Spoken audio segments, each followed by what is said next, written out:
রূপের কথা, মনের কথা কিঞ্চিত বর্ণনা। তবে আপনাদের আশীর্বাদ এবং প্রভুর আশীর্বাদ মাথায় তুলে নিয়ে আজ আমি এখানে প্রভুর কিঞ্চিত রূপের কথা, মনের কথা বর্ণনা করব। লীলার মাঝখানে যদি আমার কোনো রকম ভুল ত্রুটি হয়ে যায় তাহলে আমাকে নিজের মেয়ে মনে করে ক্ষমা করে দেবে। তা কি বলছে? গৌর হরে রূপ দর্শন করলো মালঞ্চ করার বিষ্ণুপ্রিয়া। কখন না একদিন বিষ্ণুপ্রিয়ার মা বিকেল বেলায় তাকে বলছে, প্রিয়াকে ডেকে বলছে, প্রিয়া এক কাজ করো, ওই সুরধনী গঙ্গার থেকে এক কলসি জল এনে দিই তোমার।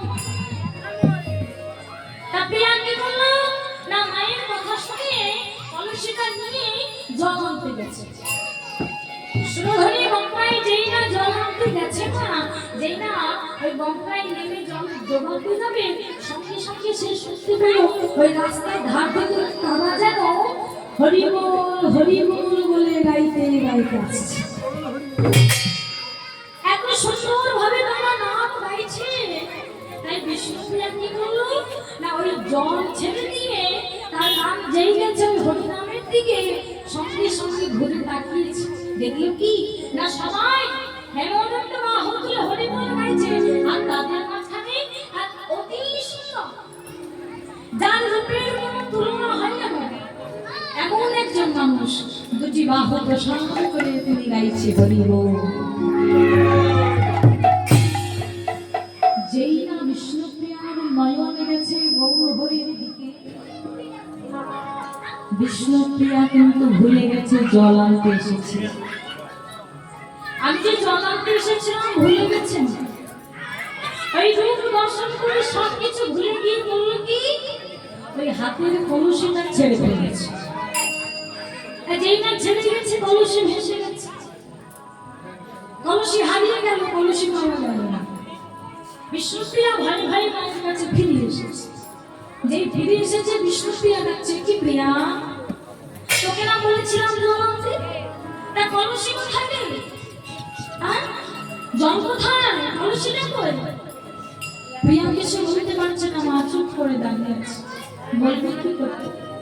সে কলসি হারিয়ে ফেলেছে, তাই কিছু বলতে পারছে না, চুপচাপ দাঁড়িয়ে আছে। কি রে কথা বলছিস না কেন? আরে বাবা তোকে যে জল আনতে বললাম বলছি না কোথায়? মা যেই না জোর করে জিজ্ঞেস করছে, ভয়ে প্রিয়া তখন কাঁদতে শুরু করেছে। যেই না কাঁদতে শুরু করেছে, মা মনে করেছে কলসিটা হয়তো ভেঙে গেছে, মাটির কলসি। তাই বলছে, ও মাটির কলসিটা যে হাত থেকে পড়ে ভেঙে গেছে। আচ্ছা বেশ, তাহলে তোকে আর কাঁদতে হবে না, তোর বাবা এলে নতুন কলসি আমি আনিয়ে দেব। মা তো বলছে নতুন কলসি আনিয়ে দেবো, কিন্তু বিষ্ণুপ্রিয়া তো চুপ থাকতে পারছে না। মা সে কাঁদছে। কেন কাঁদছে? কলসির জন্য কাঁদেনি বাবা, সে কাঁদছে কিসের জন্য? আমার গৌর রূপ দর্শন করে সে কাঁদছে। কাঁদতে কাঁদতে মাকে কিছু না বলতে পেরে ছুটে গেছে বাগানে। বাগানে একটা গাছের তলায় বসে আছে। গাছের থেকে যেই না একটা ফুল পড়েছে, ওই ফুলটা হাতে নিয়েছে। চাপা ফুল বলেছে, ওই ফুলটা হাতে নিয়ে যেই না দেখছে, দেখলো কি ওই ফুলের যা কান্তি, যা রং, তাই রং হচ্ছে আমার গৌর সুন্দরের অঙ্গে। মিলে গেল, মনে পড়ে গেল আমার গৌর কথা, তাই আবার সে কাঁদছে। আর ওই ফুল দর্শন করছে, এক পানিছে, তাই পদকর্তা কলম দিচ্ছে। কি বলছে? সদাই রে চাহে ফল পানে, সদাই ধ্যানে চাহে ফল পানে, সদাই রে চাহে ফল পানে, সদাই ধ্যানে চাহে ফল পানে, না চলে নয়ন তারা। সদাই ধ্যানে চাহে ফল পানে, না চলে নয়ন তারা। বিরতি হাতে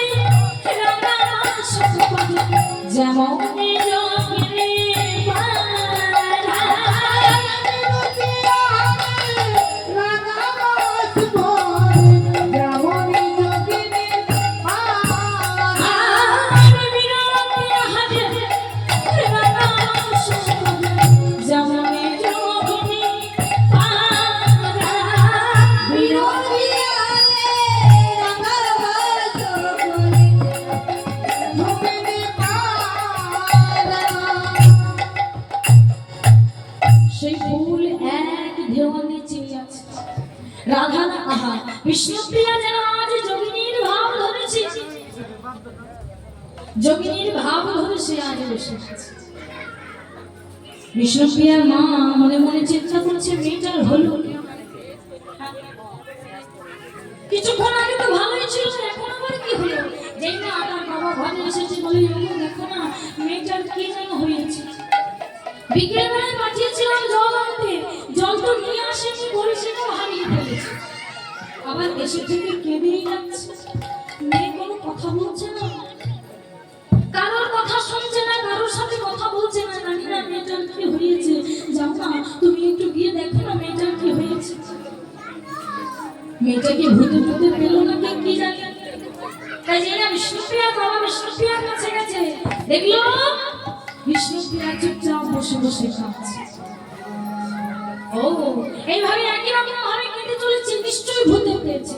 তাই কি করলো না একটা ওঝার কাছে হলুদ পোড়া নিয়ে এসেছে। সে হলুদ পোড়া নিয়ে এসে বিষ্ণুপ্রিয়াকে দিয়ে বলে মা এই হলুদ পোড়াটা তোকে নিতে হবে, যা এই হলুদটা ভালো করে থেতো করে নিয়ে আয় তোমার।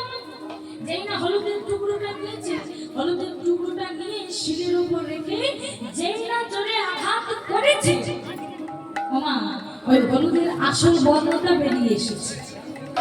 হলুদ রংটা যেই বেরিয়ে এসেছে মনে পড়ে গেছে কিন্তু আমার গৌর হরির কথা। আবার ওই হলুদের রং আর আমার গৌর হরির গায়ের রং একই মিলে গেছে।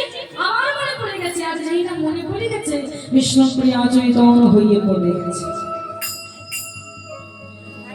তার বাবা মেয়ের কাছে গিয়ে দেখছে আর বলছে ও প্রিয়ার মা, তুমি বললে প্রিয়াকে ভূতে পেয়েছে, কিন্তু না গো প্রিয়াকে তো ভূতে পাইনি।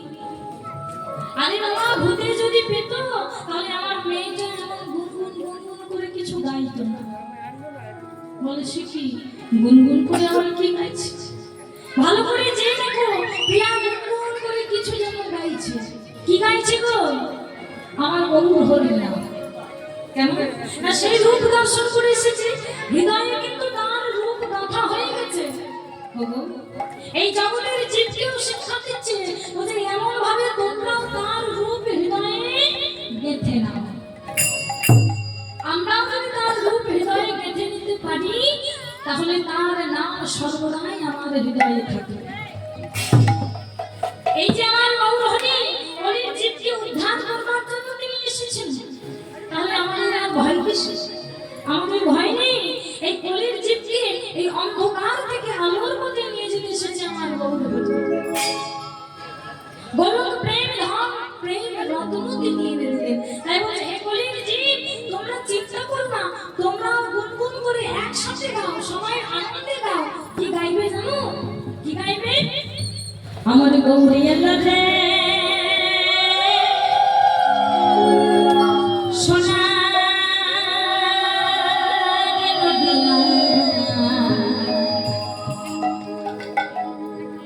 উলুধ্বনি হরির ধ্বনি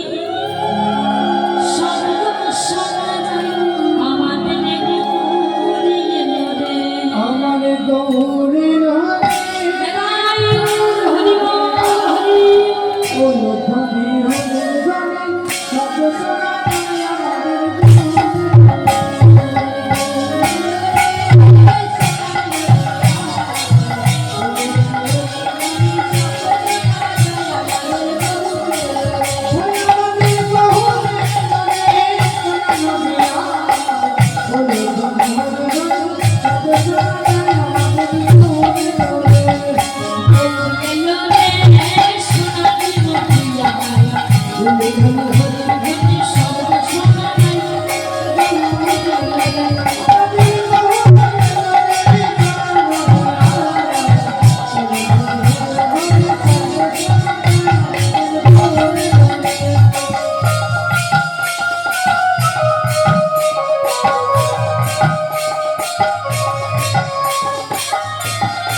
কে থাকে মা? বাবা বাবা দাদা নিত্যানন্দ। তাই বলছে ও শুধু গৌর নয়, ভালো করে দেখো, গৌরী লোকে সঙ্গে নিত্যানন্দ।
পিতার কথা বুঝতে পেরে বলছে ও প্রিয়াকে বলতে পাইনি, প্রিয়ার অন্য কিছু হয়েছে, কিন্তু প্রিয়ার যা হয়েছে তা আমাদেরকে বলতে পারবে না। তুমি এক কাজ করো, তুমি ডেকে নিয়ে এসো প্রিয়ার সখীকে, কে?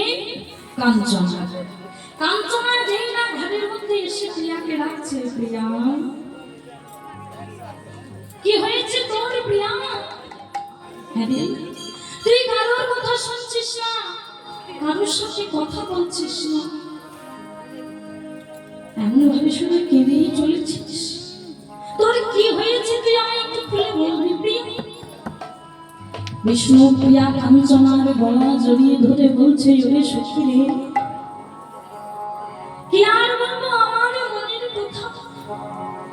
আমি যে রূপ দর্শন করে এসেছি সেই রূপের কথা আমি আর ভুলতে পারছি না সখী। কেমন তুই আমার কি দর্শন করে এসেছিস যে তার কথা তুই কিছুতেই বলতে পারছিস? ওরে আমি দর্শন করেছি কি জানিস? আমি দর্শন করেছি ওই গৌর সুন্দর রূপ। ও ওই গৌর সুন্দরের রূপ দর্শন করে বুঝি তোর এই দশা হয়েছে? বলে হ্যাঁ রে, ওই গৌর হরি দেখেই তো আজ আমার এই দশা।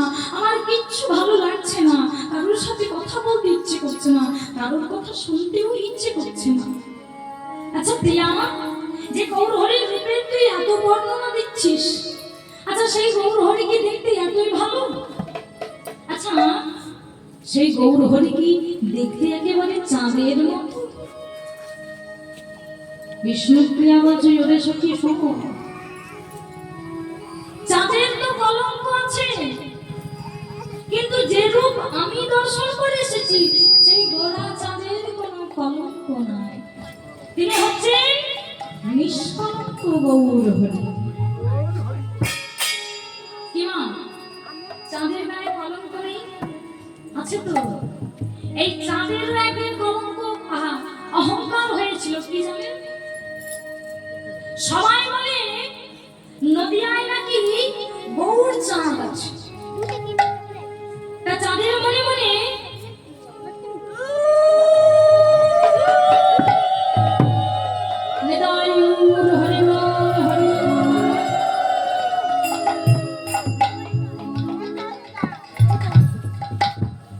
এই কথা শুনে চাঁদ মনে মনে ভাবছে, আচ্ছা আমি হলাম চাঁদ, আমার এত আলো যে পুরো জগৎকে আমি আলোকিত করি,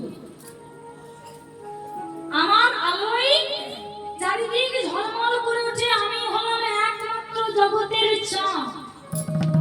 তাহলে আমি যদি চাঁদ হব, আমি যদি সবাইকে আলো দেব, তাহলে সবাই গোরা চাঁদ গোরা চাঁদ গোরা চাঁদ বলে কেন? ওই গৌর হরির কি কোনো আলো আছে? সে কি কোনো অন্ধকারকে আলোকিত করতে পারে? এটা তো আমাকে জানতে হবে। জানবো বলে ওই আকাশের চাঁদ আকাশ থেকে নেমে এসেছে মাটিতে গৌর হরির কাছে। গৌর হরির কাছে এসে বলছে, দাদা ও তুমি তাহলে সেই গোরা চাঁদ? সবাই বলে তুমি নাকি গৌর চাঁদ। আচ্ছা তোমার মধ্যে কি কোনো আলো আছে? যেমন আমি হলাম চাঁদ, এই জগতের সমস্ত অন্ধকার আমি দূর করতে পারি, আমার আলো আছে বলে। আমি জঙ্গল আলোকিত করতে পারি, রাস্তাঘাট আলোকিত করতে পারি, আমার আলো আছে তাই আমি চাঁদ। তা তোমার কি আলো আছে? তুমি কি কোন জায়গা আলোকিত করতে পারো যে সবাই তোমাকে গৌর চাঁদ বলে? গৌর হরি আমার প্রশ্নের উত্তর দিচ্ছে, বলে চাঁদ তুমি হলে আকাশের চাঁদ, তুমি জঙ্গল অন্ধকার থেকে আলোকিত করো, রাস্তাঘাট তুমি অন্ধকার থেকে আলোকিত করো, মানুষের ঘরের বাইরেটা তুমি আলোকিত করো, কিন্তু মানুষের ঘরের ভেতরটা আমি গৌর চাঁদ আলোকিত করি।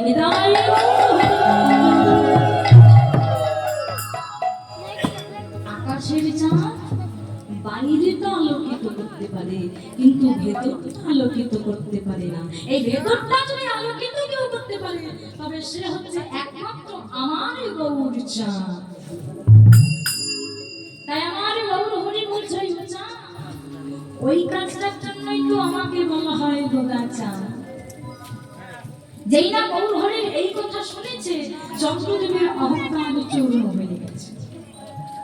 তা গৌর হরির কাছে নিচে মস্তক হয়ে বলছে, প্রভু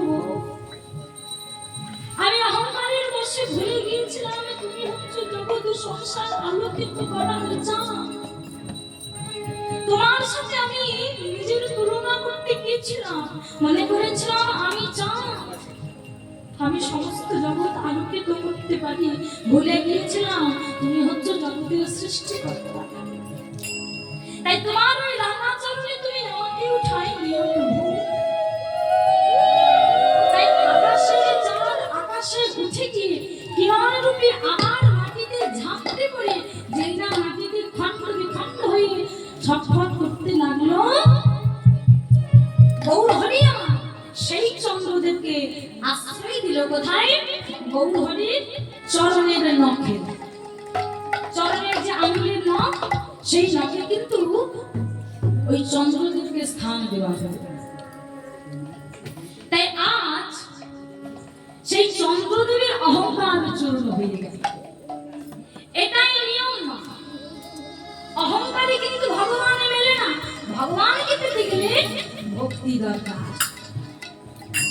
তাই আবার কি বলছে? সুবর্ণ হেরি নিজ কুবর্ণ। সুবর্ণ অর্থাৎ এখানে বলা হয়েছে সোনা।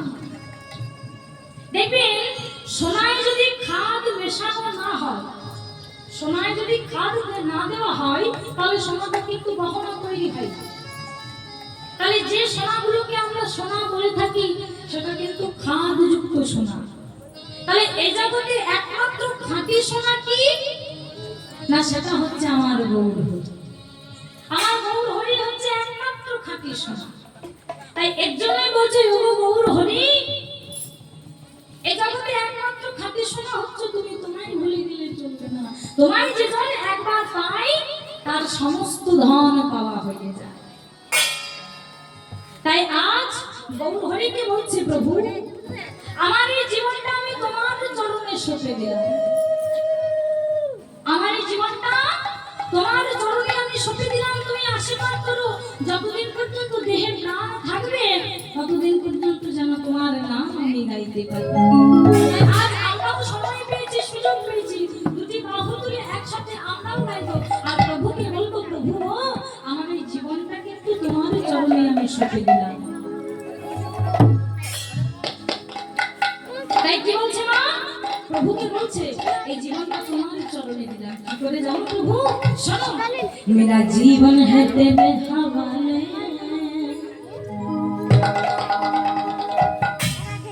ও প্রভু মেরা জীবন হ্যায় তেরে হাওয়ালে, শ্যাম সুন্দর মুরলিয়া।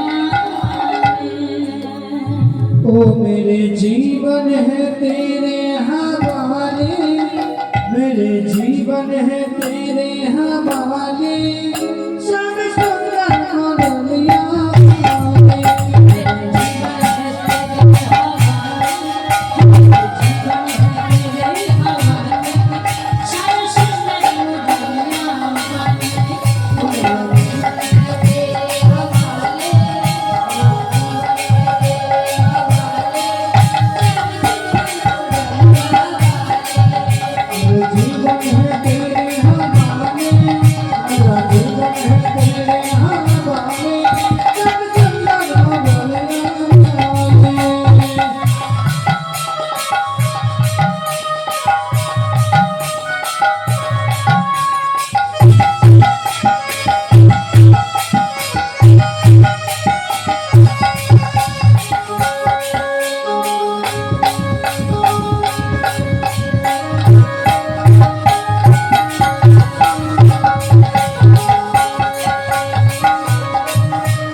প্রভু গো, জীবনটা যখন তোমার চরণে আমি সঁপে দিয়েছি, তা তুমি যেদিকে যাবে সেদিকেই তো আমি যাবো। তোমার ছাড়া তো প্রাণ আর কিছু বোঝে না। তাই বলছে শোনো, তেরে পিছে हम आते रहेंगे, धोने तेरा ही गाते रहेंगे। वो तेरे पीछे हम आते रहेंगे, धुन तेरा ही गाते रहेंगे।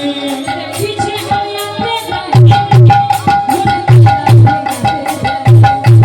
तेरे पीछे हम आते रहेंगे, धोने तेरा ही गाते रहेंगे। सब कुछ है तेरे हवाले, हमारे सब कुछ है तेरे हवाले, श्याम सुंदर मुरलिया।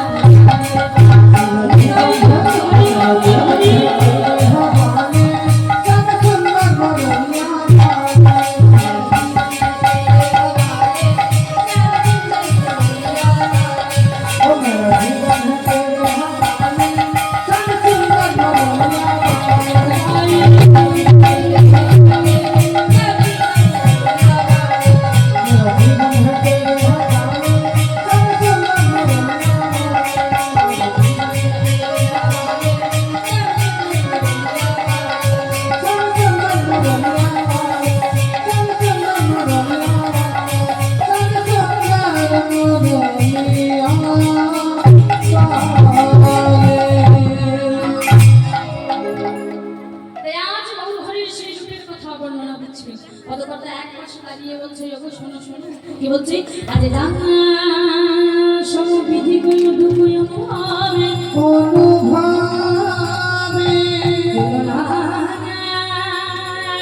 দেবাগে নাহি চোখ জগদানন্দ কুহু কুহু তুলনা নিরমম গৌরকে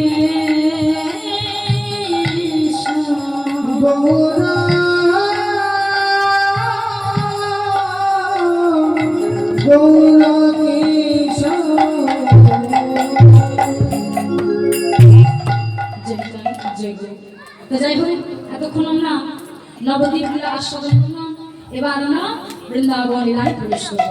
তা বৃন্দাবনে যেতে গেলে কার নাম গাইতে হবে সেটা আমি কালকে মায়েদেরকে বলে দিয়েছি, যদিও এতগুলো মা হয়তো কাল ছিল না। মা জানেন তো বৃন্দাবনে কার নাম গাইতে হবে সর্বপ্রথম? সত্যি এখানকার মায়েরা আমার একেবারে লক্ষ্মী, মায়েরা সব জানে। তাহলে চলুন একটু রাধা রাধা গাইতে গাইতে বৃন্দাবনে প্রবেশ করবো, কেমন? যাই যাই যাই দেখি মা, দুটি বাহু তুলে সবাই একসাথে, আর পিছনে যে বাবারা বসে আছেন দয়া করে কষ্ট করে একটু বাহুটা তুলবেন। যাই যাই যাই যে রাধে সবাই রাধে রাধে জপা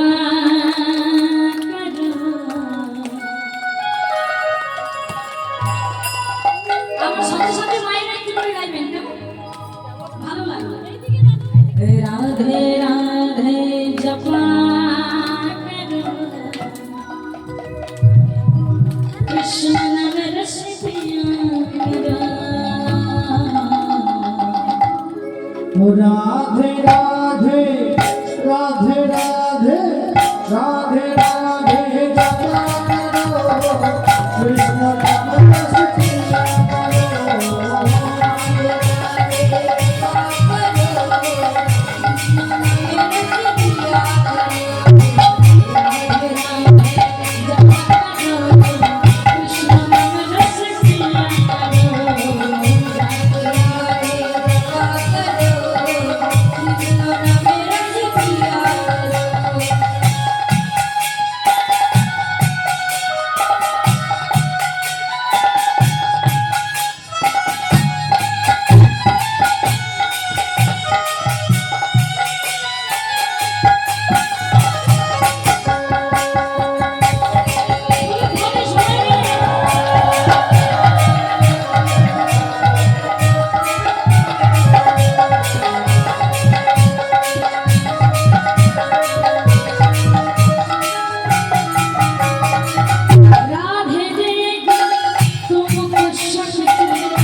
মায়েরা অনেক ব্যস্ত তো, সারাদিন বাড়িতে কত কাজ কর্ম করতে হয়, সকালবেলা ঘুম থেকে উঠে একেবারে বাসন মাজা থেকে শুরু করে নাকি সকালবেলা ঘুম থেকে উঠে প্রথমে বাসন মাজা, কাপড় কাচা, রান্না করা, ঘর মোছা, এত কাজ যে একটু হরি বলবো, একটু রাধে বলবো সময় পায় না। তাই এখানে তো এসেছেন কষ্ট করে রাধে বলবার জন্য, তাই না?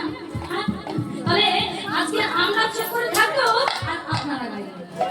নববিধা ভক্তির মধ্যে সর্বপ্রথম বলা হয়েছে শ্রবণম।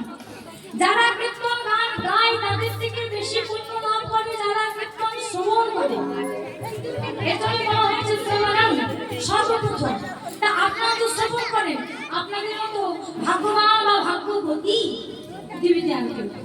তা আমরা তো গাই, যদি কৃপা করেন আপনারা তাহলে সেই সৌভাগ্যটুকু আজ আমারও হবে। যদি আপনারা একটু রাধে রাধে বলেন তাহলে আমার একটু সৌভাগ্য হবে, শ্রবণ করার। কি মা বলবেন তো? আমি বলবো রাধে রাধে, আপনারা আমার সাথে সাথে করতালি দেবেন আর বলবেন রাধে রাধে। কি মা বলবেন না? বলবেন তো? বাহ, লক্ষ্মী মা আমার। চলুন এবার হাত তুলুন, পিছনে বাবা একটু তুলবেন, কেমন? এভাবে করতালি করবেন আর একসাথে গাইবেন রাধে রাধে। বলুন রাধে রাধে। আপনি বলে শুনতে পাচ্ছেন?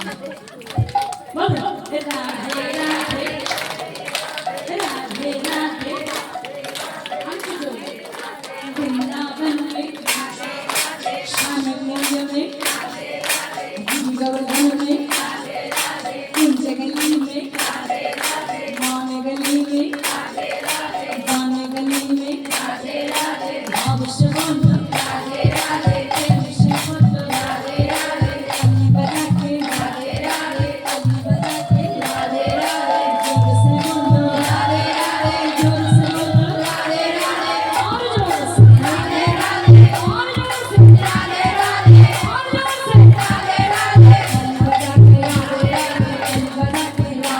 के भाव से बोलो प्रेम से बोलो जगनी में राधे राधे मान गली में राधे राधे गान गली में राधे राधे जोर से बोलो राधे राधे जोर से बोलो राधे राधे और जोर से राधे राधे और जोर से राधे राधे और जोर से राधे राधे राधे राधे राधे राधे राधे राधे राधे राधे राधे राधे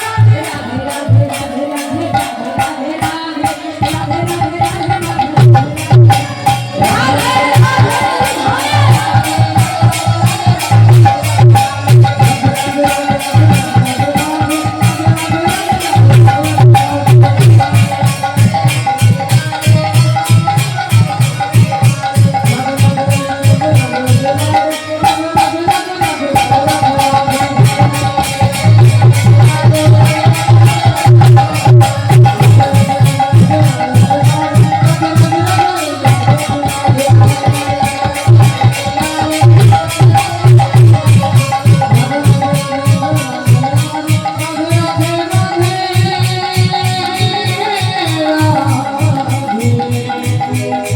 राधे राधे